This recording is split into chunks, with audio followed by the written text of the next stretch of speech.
Paul, how are we, my friend? We're okay. It's always that initial bit of like, where do we start this off? Like, what do we kick off with? We've got probably a list of a million things that we can talk about, right? But first of all, thanks for coming on as the first guest of the Full Circle podcast. Hopefully lots to come. Unless it's a car crash, then it might be the only one. So I'm going to I've known you for about 10 years now, Paul. So okay. I'm going to have an attempt to introduce you to the listeners, or listener, as it might be for that's first one.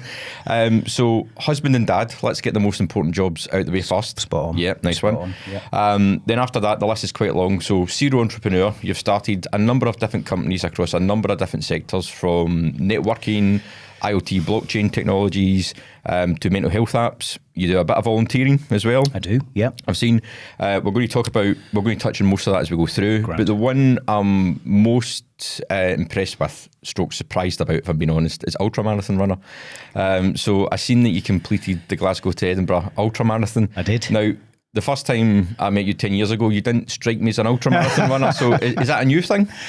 Is it a new thing? I think I've always exercised, and I've always loved the cardio stuff. I struggle with all the weights and gym stuff, right? That's just not me. Oh, you're the opposite. I can't run to save myself. So I've always loved the cathartic nature of cardiovascular. Yeah. And a lot of people refer to that as really boring because it's repetitive, right? Yeah. It's like, how long do you want to sit on a treadmill or sit on a bike and just go and go and go and go?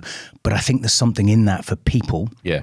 Not everyone clearly, but for people that allows them to kind of process stuff. And so, I think I'm lucky because I've always done it. I've always enjoyed it, and that's helped me in later life. Yeah. So done a few marathons, not very many, four marathons. Just the four. Yeah. Just the four. Just the four. And decided, you know what, let's push myself here. So picked one nice and easy though, nice and easy ultra, nice and flat along the canal pretty much all the way. Right, okay. But my goodness, was the weather shite. Was it? Oh, it was horrendous. It was, I'm not talking about like light rain. It was biblical. Biblical, right, all the way through. So just finished an under 14 hours. 14 hours? Just under. 13:57 or something like that, I think. But it was horrendous. Are you moving constantly throughout that? Yeah, constantly moving. Checkpoints along the way. Yeah. So probably, anywhere between 5 and 10 minutes to change your water bottles or your fluids. So what distance is that, ultra? 56 miles. Right, okay. 56 miles. So a little over 2 marathons. And you think, if you do the actual calculation, which I did many times before it because I was nervous, anxious, stressed about it, you do the calculation and you go, well, it's only like 4 miles an hour. I can walk at 4 miles an hour. The reality, very, very different, right? Just the continuing movement and the challenges mentally. And everyone says it, but honestly, it's more of a mental game than a physical game. Of course, you have to train, and I did a lot of miles. But mental is, I would say, more important. You have to prepare yourself for it. Was there any thought of quitting at any point during that? Or? Not quitting, no. I'd already convinced myself that I was crawling over that line. Right, okay. The only concern I had was there was checkpoint cut-off times. So I had to get through those checkpoints along the way before they pulled me from the race. That was the only concern I had. Right, okay. And at the beginning of the race, that's actually pretty tight. Yeah. But they allow you a bit more leeway, I guess, as they know you're tiring, right? So I knew if I could get to kind of checkpoint 5, 6, that I'd be grand, and I would just, crawl it over the line. So. And how were you the next day? The joints, the knees? Horrendous. Like really, really bad. But I did recover super quick. So day 2, day 1 afterwards, literally couldn't get up. Day 2, got up a bit, moved a bit, still in pain. Day 3, a little bit of pain, like you do when you normally exercise. Day 4, absolutely fine. I mean, my legs were weak for probably a week and a half. But generally, really good recovery. And is there any other ultramarathons in the card? I've got my eye on it. It's too early. Yeah. It's too early to do it. But if I did it again, I'd go really big. I'd go really big. Is there not one up in the West Highland Way or something? There is I think it's 215 miles if it's the same one we're thinking of. Bloody hell. And it's horrendous. Like you have to you can't stop for more than 2 hours or something, otherwise they pull you in. You've got the live trackers so they can tell. So we'll see. It's too early, but I'm delighted. It was one of those experiences that were one of the most challenging things that I think I could have done, but one of the most rewarding things. And I think you can take that lesson away from exercise. If you challenge yourself and put yourself into situations where failure is a very distinct possibility, when you succeed, because you don't always, but when you succeed, my God, does that feel good. Yeah, no one's ever said after exercising, I wish I didn't do that. No. Did they? Spot on. Yeah, even though myself, after a stressful day at work, you should go to the gym, you should go out for a run, but it's the actual doing it. It's hard, again, mental, right? Mm-hmm. So is that you saying and committing to running the next ultra with me then? Absolutely not. I'll clap you on at the end. I think I'll die. So taking a step back, Paul, so a young Paul Hutchinson with a twinkle in his eye. Yep. Where did it kick off for you in terms of your work life? Yeah, work life. I think it was an interesting one for me. So I was never academically gifted, suited. So I was lucky enough on appeal to end up in a grammar school. But I knew from that day that I started in that grammar school as a 12-year-old, this just isn't me, right? Yeah. I'm not suited to it. And it was a struggle all the way through. So I was never academically inclined. And that still shows today, right? I think you should acknowledge, areas of weakness. Not everyone can be good at everything. And it really cheeses me off when I see people that, say great things about themselves. I often say, if there were 10 things on the table, I'd be absolutely diabolical at 9 of them.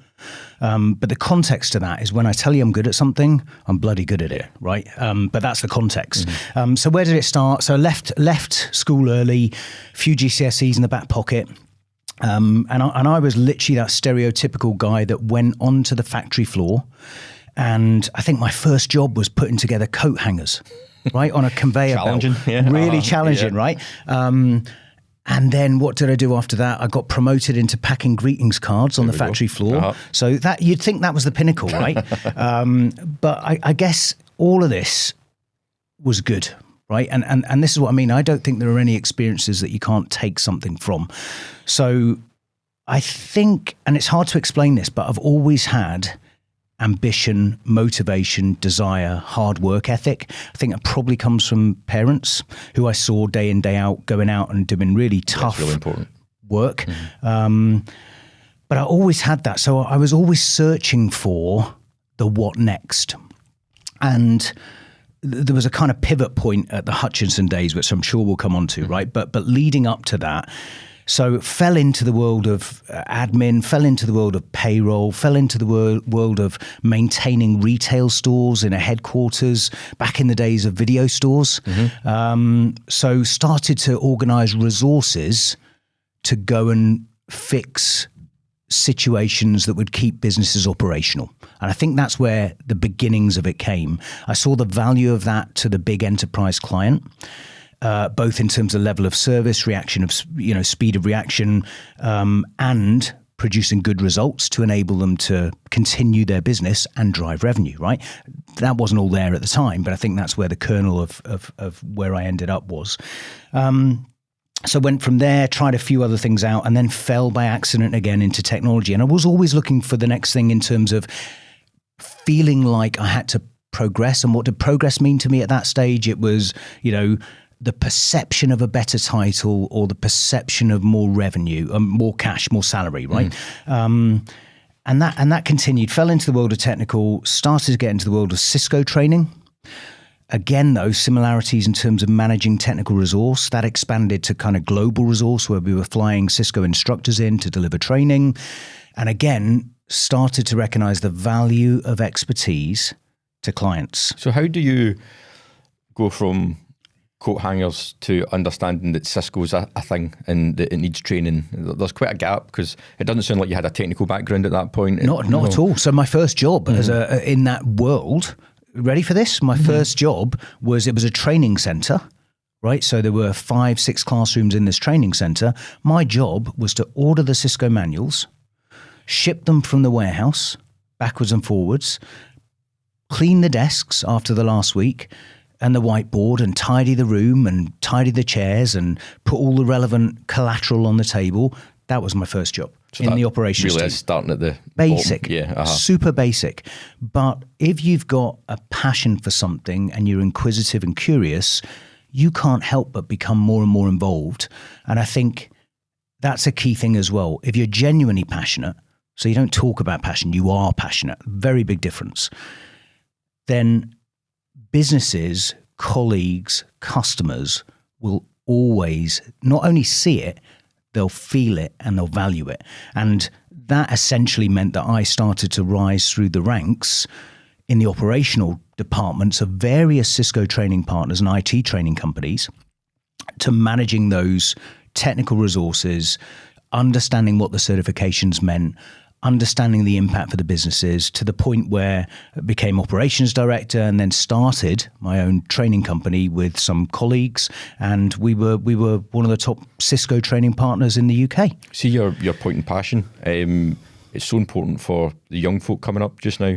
I hire a lot of younger folk. I don't know if I'm getting older or they're getting younger, but something's happening. But the difference is when you get someone in who really, truly wants to be there and it screams out them, as opposed to most folk who turn up and want to get in and out. It's a massive point. Huge point. And I guess I have a bit of sympathy and empathy for young folk, right? Absolutely. Because when I look back, I think it's really hard to try and define your future direction in terms of years, 5 years, 10 years, decades, when you're 20 years old, when you're 25 years old. I think there's more pressure on them now to actually have a plan. I would say there is. Yeah.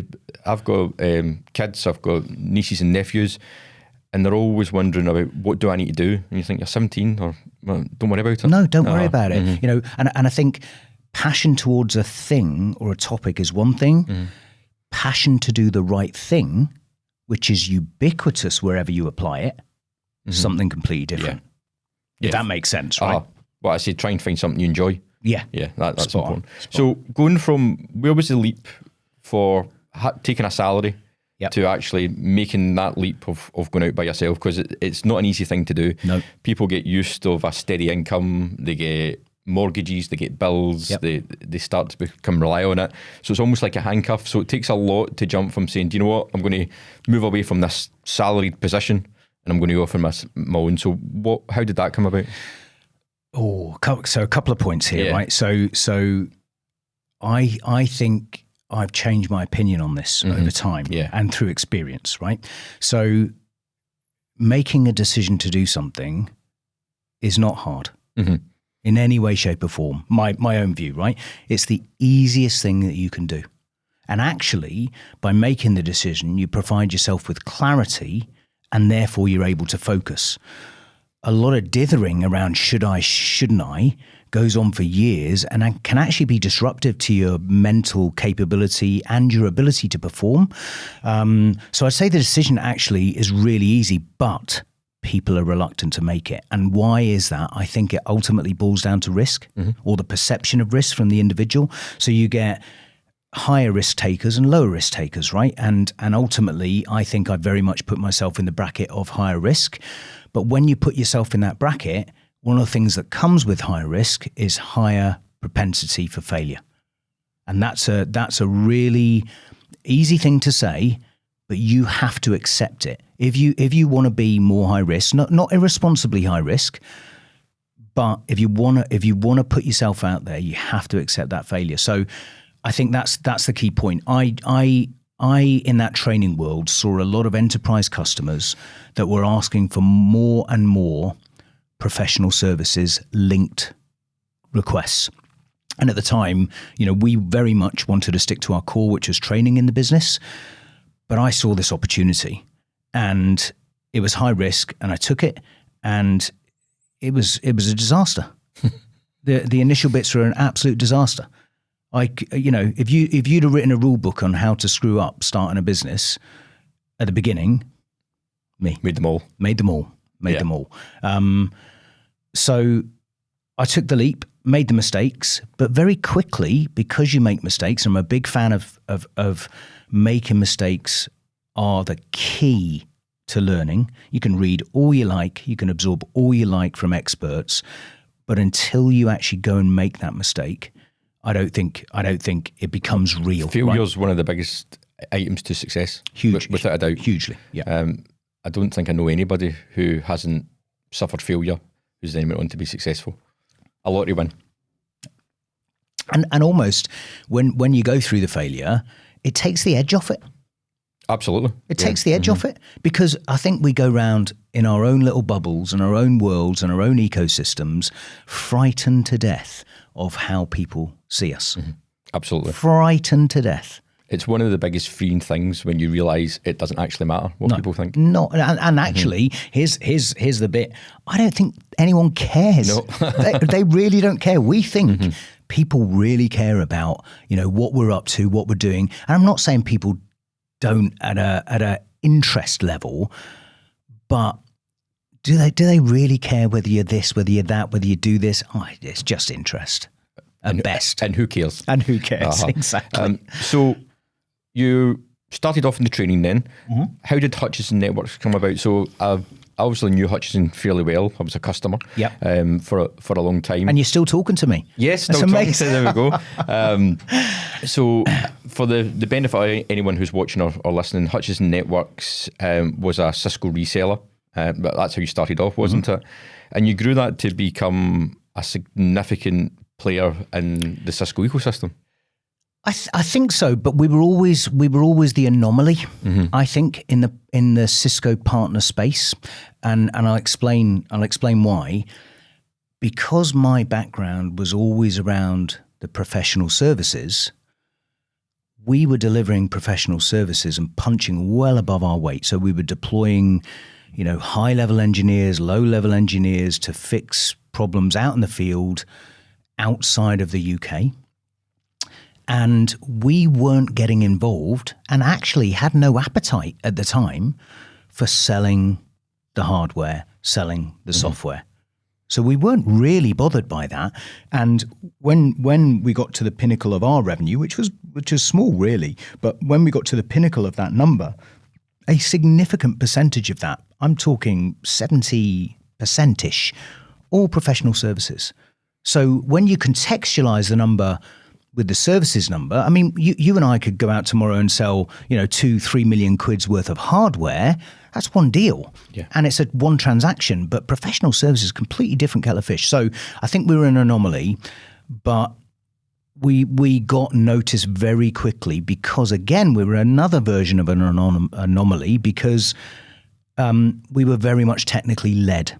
And that's why we used Hutchinson's in the first place, because it was we were an early adopter and data reader of Cisco ACI. No one knew anything about it. We got Hampton in. Hampton. Yes. So clearly you were always looking for the next technology wave, what was coming next, because that was brand new at the time. Innovation is something that I really care about. Like, I'm hugely passionate about innovation. So, people like Stephen Hampton, I can't speak highly enough of Stephen, right? Yeah, absolutely. And there are people in the industry, and they're rare, who explore innovation in the technical space, really dig into it, and here's the key bit: they understand whether it's relevant today or whether it will be relevant tomorrow, or whether it won't be relevant at all because of the market conditions or the competitive scenario, right, that's at play in the market. And Stephen executed that phenomenally. Right. And it's great to see now he's out on his own. He is. It's going well. We use them all the time. So no, I couldn't be happier for him. So Hutchinson, to frame this. So I'm actually surprised what you were saying about the services revenue. I didn't know that. I in my head thought it was a much bigger tin business. No, not at all. Right, okay. The tin business was the smallest aspect. Towards the end, we were naturally selling more of it because of the technical-led expertise. But at the very beginning, first 5 or 6 years, pretty much, I would say 90% professional services. So that dropped to about 70%. So you had, how long was Hutchinson going in the first instance up until the kind of pinnacle when you reached your peak? Oh, goodness. I might get this wrong, but I think it was about, I reckon it was about 7 years. 7 years, which isn't long. Which isn't long. It's high growth, high growth. And I think... Growing every year on year. Oh, yeah. And like that as well. So, yeah, and, maybe shortcutting the conversation, but I have lots of thoughts about that, the kind of welcome intrusions into my own brain and then are unwelcome intrusions to my own brain, depending on what day of the week it is or what month of the year it is. But I think in summary, we grew too fast.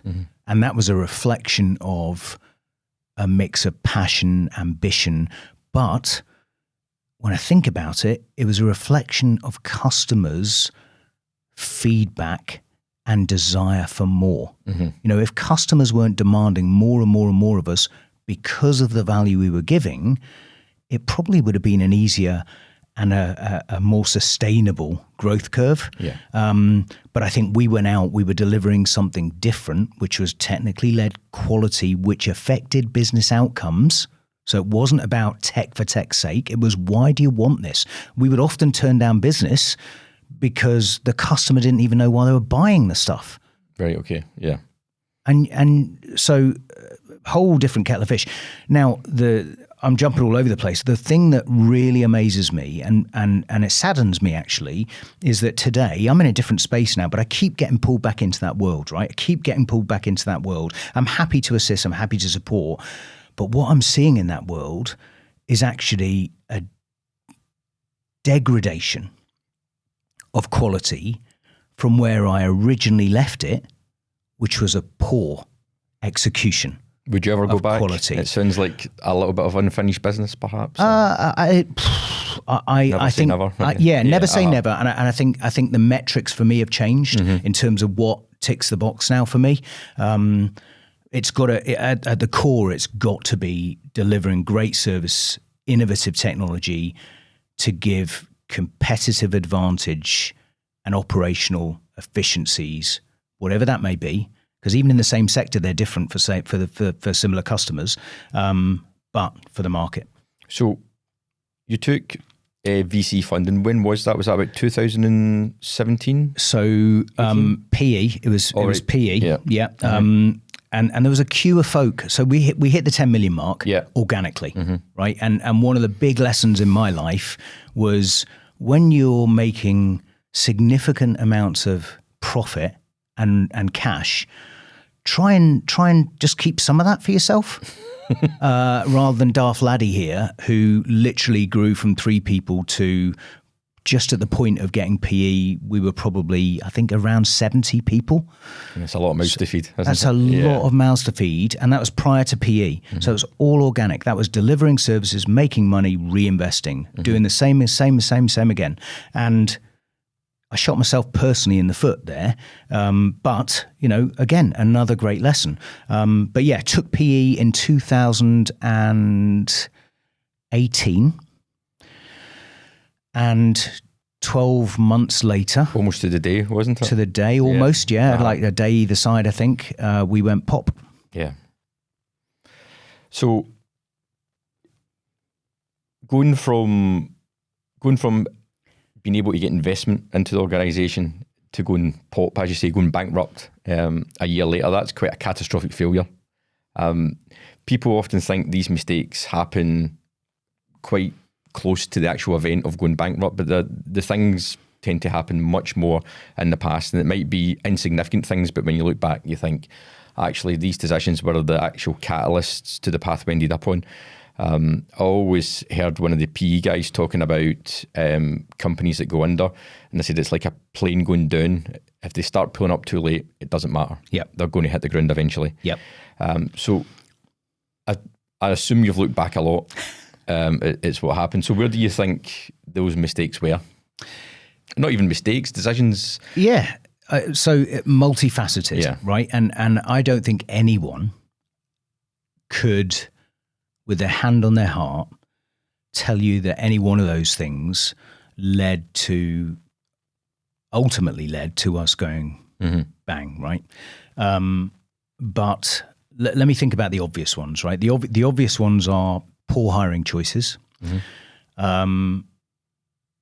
The obvious one was probably a reflection of my personality, in that when you start, and not a lot of folk really understand this at the beginning, right? The first kind of 3-4 years, especially the first couple of years, they are getting that initial momentum from kind of 0 mile an hour to, let's say, 5 mile an hour as an analogy, is probably 100 times more difficult. And let that sink in. 100 times more difficult from 0 to 5 than it is to move from 5 to 50. Absolutely. But there's very few people that are on the journey or on the bus during those difficult years, early years, because quite honestly, you have to be made of something to be on that bus. It's not comfortable. It's not easy. It's bloody difficult, and it affects your personal life. But that's what's required to go from 0 to 5. So I think the reflection of my personality was I had a good core number of people that were involved in and around the business, either directly or indirectly, that were a part of those early years. And I was loyal to some of those people. The business had outgrown those people, and I should have been more disciplined in making the right decision with some of those key roles. But that's on me, right? Let me be clear. That's on me. That's not on them. Did you know at the time that the individuals weren't right, but you didn't want to make the call, or were you blindsided or not paying attention? Do you know, it was, and I would describe myself as a pessimist. Yeah.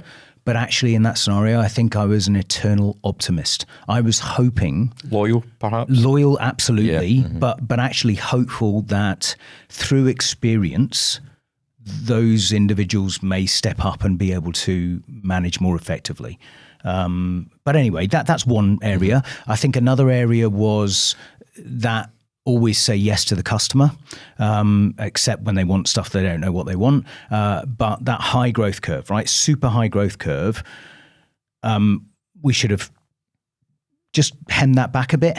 And then I would also say, you know, my own personal view, made the wrong choice on the investment front. And I've heard that story, you know. A tale as old as time, isn't it? Oh my goodness, right? And so, yeah, so that's a story for another day. But I think, you know, you can already see multiple decisions that in hindsight I would have gone back and changed. But this for me, and this is the beauty of it for me personally again, and a lot of people went through enormous pain. Let's be clear about that. The one thing I take comfort from, rightly or wrongly, but you know, in the days leading up to our actual administration, competitors were coming in and taking our employees. Yeah. Right. And I would say that again, I'm probably going to use the 70, maybe even 80% number here. Most of them had secured work before we went into administration. There's always a thing about even a hint of distress in a business. It can be enough to put it under, even if it could pull out of it. 100%. As soon as it's like a run on a bank, isn't it? It's spot on. As soon as they start hitting it. Yeah. You're right. I remember speaking to you probably about even 3 weeks before you went under, and you were still you didn't think it was going to happen. You still thought there was various paths out. So it must have came as and I think it came as a surprise, even quite close to the end, or were you just being overly optimistic and trying to present a rosier picture so you didn't get that run in the bank? What was the? It's probably a mix of all of those. I think I always think with logic and common sense before anything else, right? So in my logical world, we had an amazing customer list. We hadn't really started even touching the sides in terms of where we could get to, and the pipeline was dramatic, right? In a positive way. So in my logical head, why wouldn't you come in and take a position? And ironically, the number of organizations that I'd spoke to in the days or weeks, not 2 weeks out, maybe a week out, leading up to the final decision, they looked at me and said, why didn't you pick up the phone a month ago? Yeah. Or 2 months ago? We were actively in the market for businesses like yours already. So so many lessons to learn from that. But ultimately, and here's the key bit for me, personally, I am absolutely delighted that experience happened to me. And it sounds like, course you are, right? But I can't reiterate enough how happy I am that I went through that and that I had the chance to reevaluate things. But I take it that happiness comes at a price. So when the business goes pop, and I did put myself in your shoes in terms of one day you are, you've got all these people relying on you, and you shouldn't forget when you're in charge of something or when you're running something, you've got everyone's mouths to feed. It's not just your own. And most leaders take that personally. So one day you're responsible for a significant organisation that you've built from scratch. The next day it's gone. It must be like grief. It must almost be like the loss of a loved one. Yeah, but I would say it goes even further back than that. Yeah. So if you know, I'm not being dramatic for effect here. Yeah. From the day I walked in, putting those two coat hangers together, to the point that I went pop, really. Yeah. I was on a singular path to improvement and success in the business world. And all of a sudden the light switch went. So the grief wasn't just about the Hutchinson and the business, although a large part of it clearly was at the time. The grief was actually a self-reflection about how best to describe this. If you can't trust your own decision making, where do you go from there? So you were doubting yourself? Why wouldn't you? Yeah, on every aspect. On every aspect. So at that point, you know, people find it hard to trust others. And if you're metaphorically looking in the mirror, and number one, you don't know the guy, because everything, if you ask questions about what this guy values, family, health, lots of things, environment, none of those things that were absolutely paramount and core to me as a human being were present in that business journey. None of them. Yeah. So then you're looking in the mirror, you can't trust yourself because whatever decisions you made on that path led to this, ultimately. And number two, you're not even true to who you are. What are you doing? Yeah. I think sometimes in business, the business can overtake you as a person. You see opportunity and you forget about, and opportunities that are hard to come by. People need to understand how hard it is to make a tenner. I mean, it's really, really hard. Really, and when this opportunity starts stacking up in front of you, it's very easy to get totally focused on that opportunity at all costs. And it doesn't matter about your personal life. It doesn't matter about how you're making the money. The goal's there. You know how hard it was, that 5% you talked about, getting to 5 miles an hour and started going. So so the week after it, so clearly it goes bust. Yep. What happens in that instance? Does the phone stop ringing or does it ring more with calls you don't want to take? What does that first couple of weeks look like? No, it goes quiet. Deathly quiet. Deathly quiet. Deathly quiet. Which is almost worse. Yeah. Because everything's going on at 1,000,000 miles an hour. That's your standard, normal day-to-day practice. And then quite the opposite overnight, and not through choice. But there was a bit of relief in there, because if you can imagine the tension, the stress build up to what was in effect inevitable, whether I was optimistic or pessimistic about it, it was inevitable really past a certain point. But it all of a sudden ends, and there's a relief that it's happened. Then reality. And then reality. In terms of the journey out of that, I take it it's not pick yourself up after a couple of months and dust yourself off and off you go again. But looking from the outside in, it seems like there was a conscious decision at some point to take control? Yeah. Or was it more organic than that you had to re-baseline? You know, this is going to sound really corny, like find yourself again. And it's not corny at all, right? Mm-hmm. And it's accurate, because that lack of trust in the person you're looking at, you almost have to build the relationship back up with yourself. Mm-hmm. So yeah, it does sound corny, but that's the reality of it. You have to learn to trust yourself again before you can think about what next. There's also a financial element. You've got a family. You've got catastrophic. You've got bills to pay. And I'm hearing rumours, by the way. Mm-hmm. You know, when it first happens, I'm hearing rumours. You know, just comical stuff. So in the middle of all, everyone loves a gossip, don't they? You know, I've siphoned off X and I've siphoned off Y, and I didn't hear any of that. So but it amazes me and it saddens me as well. Mm-hmm. But that's really, I mean, it's hard to take. And you know what was harder to take? And it's not, by the way, again, let's reiterate, this affected everyone. It affected suppliers who didn't get paid. Mm-hmm. Right, it was a car crash of epic proportions. This isn't about me. It just happens to be that I'm on the podcast, right?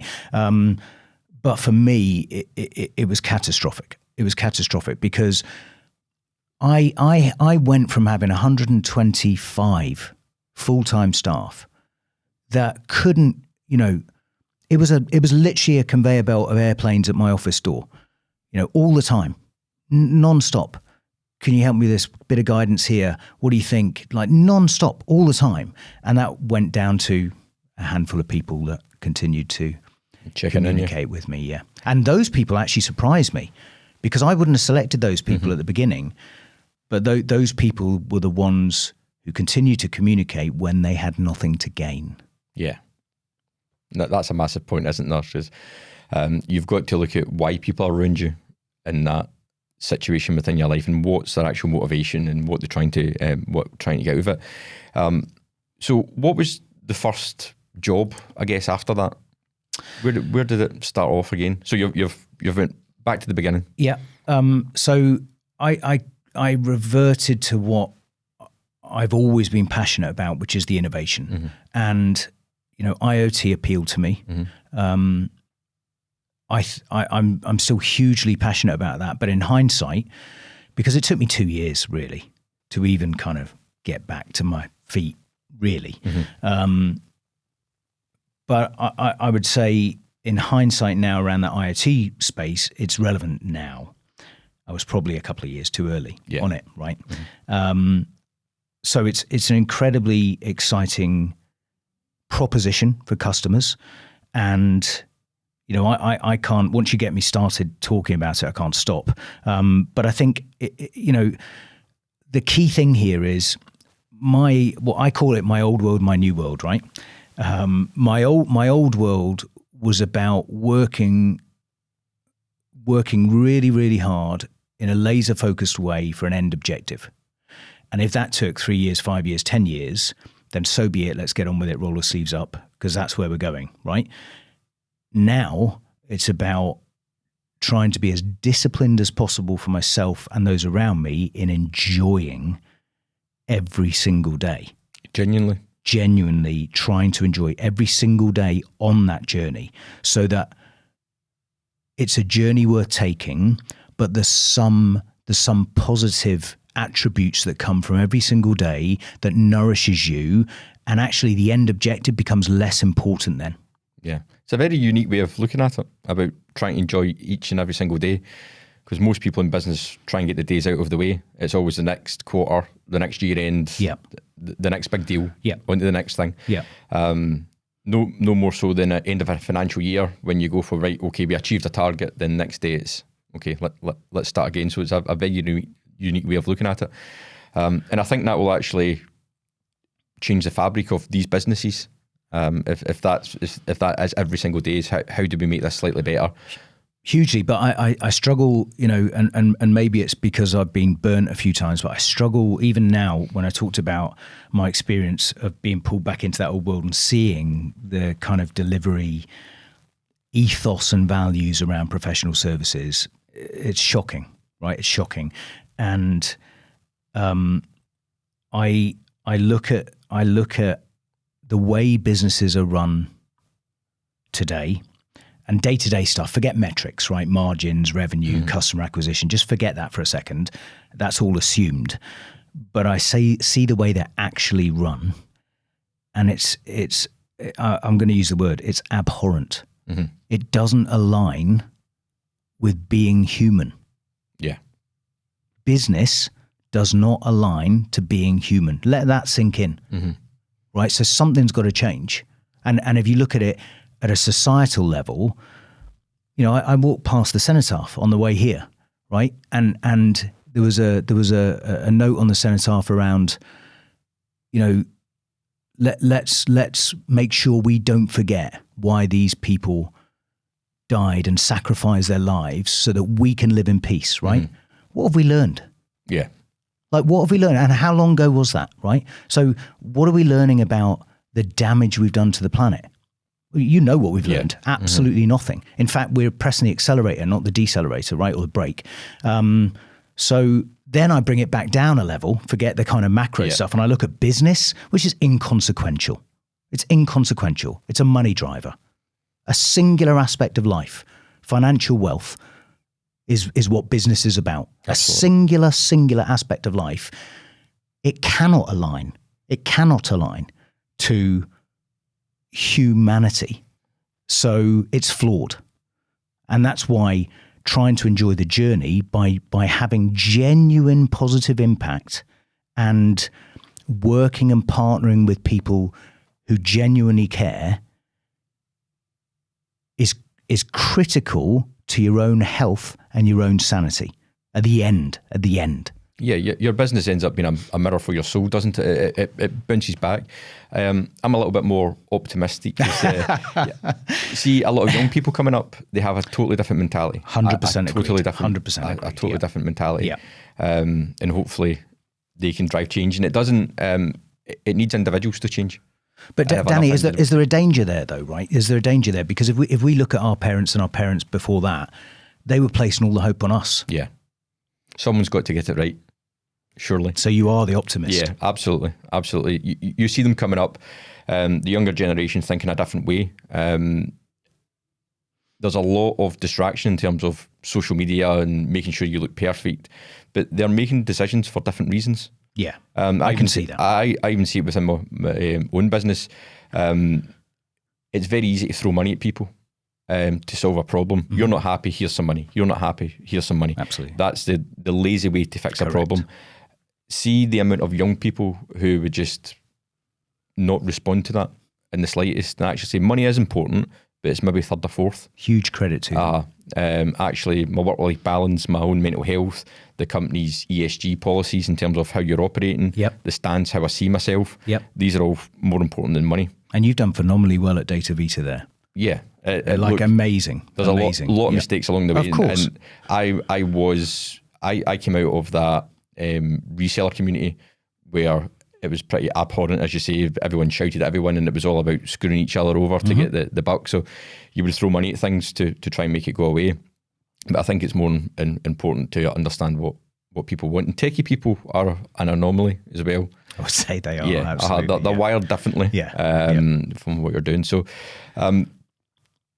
looking at is it third platform technologies? Yep. Yeah, third platform technologies, IoT and blockchain. Now, people hear blockchain, they think crypto, and they think Ponzi scheme or whatever in terms of what you're doing. So can you simply explain what is blockchain and why the normal business person will see it more often as we go forward? Who are you asking? Somebody else over there, or? Yeah, no, I was looking at. I was trying to gauge into the future.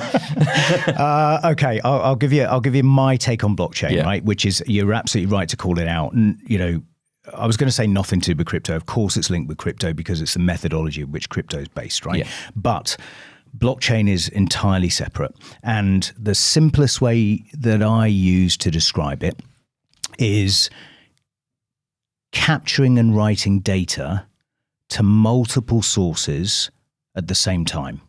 So think about a standard way of recording any data. And that data, let's be clear, that data could be audio, visual data, it could be statistical data, it could be IoT data, cellular data. It doesn't matter what the data is, right?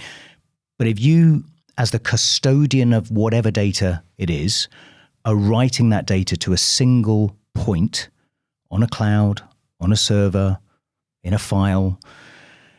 It's open to manipulation, it's open to change, and there are concerns around that. Yeah, one person sees all of the data, which is always an issue. And controls that data, right? Think about Al Capone. Yeah.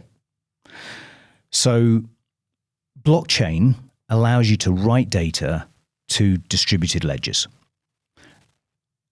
synchronously. And what that does is it secures the integrity of the data.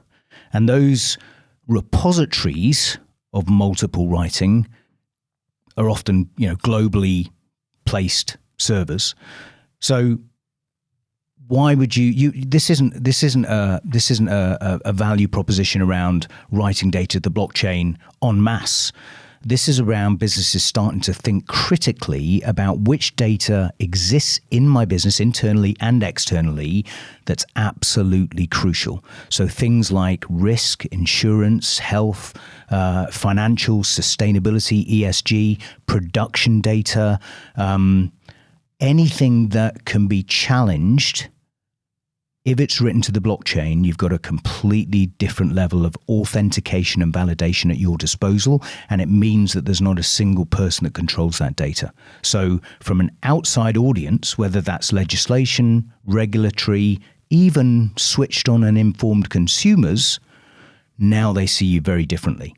Do you not think the technology is too efficient at having that single point of truth?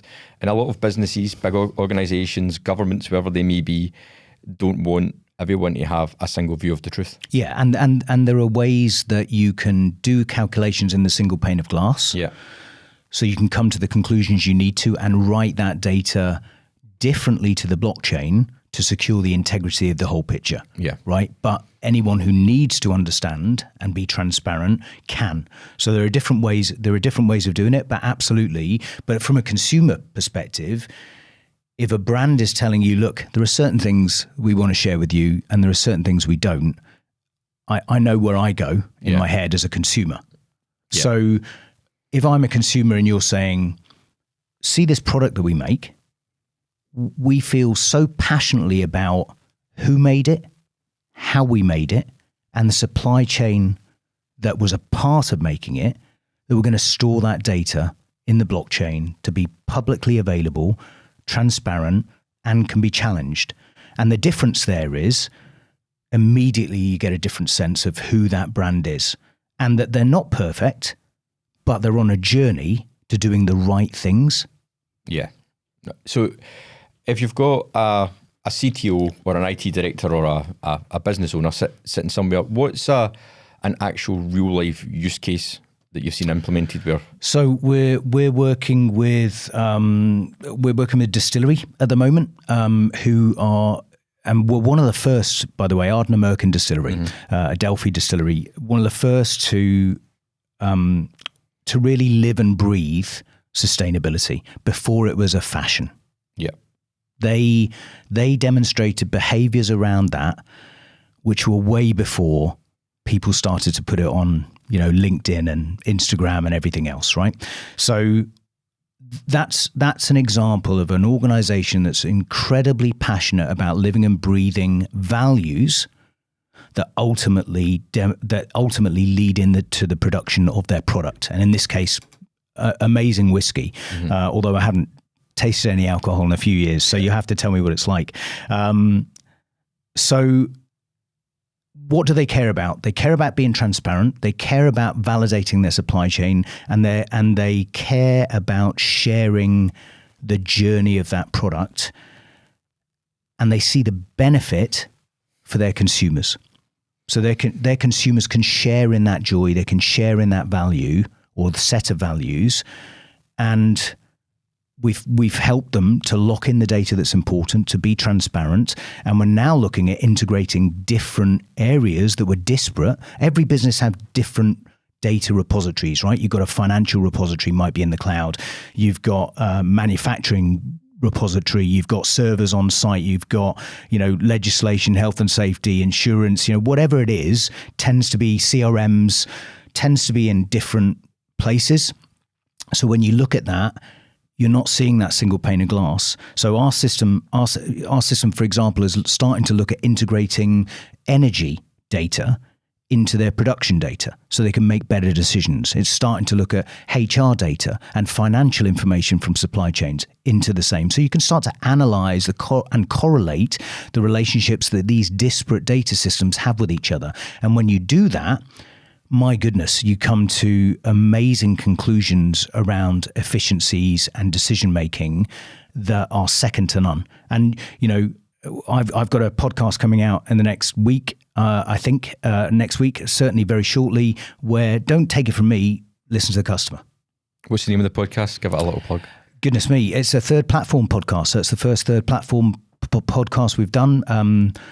So yeah, guests on there. We've got the production manager, Scott, and the marketing manager, Jenny, on that podcast. So yeah. No, look forward to that. Yep. I think the ESG element, sustainability, is massive for blockchain. Yep. Anyone who knows me knows I'm always banging on about greenwashing in terms of people misreporting. So you have these big organizations, Amazon, Google, Microsoft, all reporting their sustainability in a different way. You need to be a data scientist to get anywhere close to seeing what the truth is. So that unbiased view of data, sustainability is one, financial fair play is another. And I think for organizations who actually say, do you know what, we're not the custodian of this data anymore, this is the data, and take your own view on it, I think that takes a very brave organization. Huge. But it's an inevitable trajectory, right? Inevitable. So if you know that it's inevitable, make a decision. Like GDPR. Do you remember GDPR? Yeah, When it started at enterprise level, Fortune 500, I think it started, and penalties were lenient because it was new, and then gradually they started lowering the bar. Although since Brexit, no one cares. So the thing I know you're also passionate about is You Understood. Yes. Isn't it? Yeah. Which started off as a mental health app for the individual, but I think it's evolved since, hasn't it? Definitely evolving now, right? So we've got MVP out. It's on the App Store. It's on Google Play. You can download it today, free version, but it's MVP. So it's available for individuals, and all it's about is kind of making sure that individuals are aligned to their own values and making better decisions around their life, right? So it's contextualized, you capture your mood, and over time you can see kind of analytics around how you're feeling with that context. So when you go to a particular location or you spend time with an individual, you know, I've got you in my app, you know, so I'm on the floor. Your boss and say I'm miserable. I'm miserable, especially as Danny. Oh goodness, there's no minus numbers on here. But yeah, so for the individual, and I think we're on a journey there on the direct to consumer market where there's probably a year's worth of backlog features and functions. So you talk about external data sets, you talk about, you know, feature rich flags and voice and video to be captured as part of the moment that all lead into the analysis. So absolutely. And then we're looking at emotional prevalence and contagion in the corporate world or organizations generally. So how do the emotions that manifest themselves dynamically, hour by hour, day by day in an organization lead to the performance or correlate to the performance of that organization? So you may have a culture or a set of ethics, and as a business owner or as a board or as an executive team, everyone that walks through the door will just demonstrate those values and ethics and values, right? So they'll just have them because we interviewed those people. Ignoring the fact that those people have lives and external and internal factors impact those individual emotions every single day, and it changes. It's a constant moving feast. So understanding the emotions that exist, good and bad, within your organization can start to help you close the gap between how an organization is self-perceiving and the culture that may exist. Yeah, that's massively important. And to use a cheesy plug here, I do think we have came full circle in that conversation. what you were saying earlier on about business being abhorrent when you were running Hutchinson Networks, you've lost yourself. It's clear what you're doing now is trying to address some of these demons, perhaps. Very astute, Danny. Yeah. Well, Paul, thanks very much for coming and chatting with me. Hopefully we'll do it again sometime, but enjoyed yourself. A real pleasure, and can't thank you enough. So thank you for having me. Excellent. Cheers now. Cheers.